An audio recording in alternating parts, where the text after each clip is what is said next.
মেয়েটি ছেলেটিকে বলতেছে, তোমার মা তো অনেক বৃদ্ধ হয়ে গেছে, ওনাকে বাসায় না রেখে দূরে কোথাও দিয়ে আসো।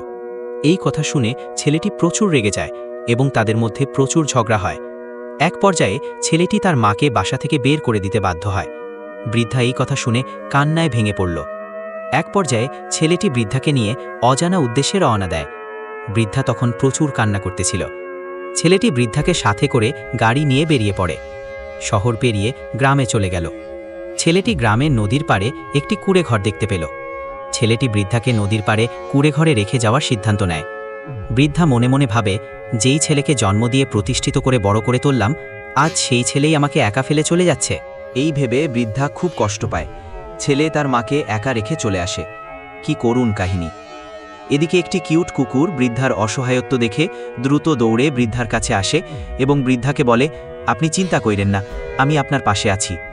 বৃদ্ধা কুকুরের কথা শুনে মনে মনে ভাবতেছে, শেষ বয়সে নিজের গর্ভের সন্তান একা রেখে চলে গেল, আরেকটি পশু আমার পাশে দাঁড়ালো। স্রষ্টার মহিমা বোঝা দায়। কুকুরটি বৃদ্ধার খাবারের জন্য বেরিয়ে পড়ে। সে নদীতে মাছ ধরতে লাগে। কুকুরটি নদী থেকে একটি মাছ ধরল। মাছ নিয়ে দ্রুত দৌড়ে বৃদ্ধার কাছে আসে এবং বৃদ্ধাকে মাছটি রান্না করার জন্য দিয়ে দেয়। বৃদ্ধা মাছটি রান্না করে। রান্না শেষে বৃদ্ধা এবং কুকুরটি একসাথে বসে খাবার খাচ্ছে।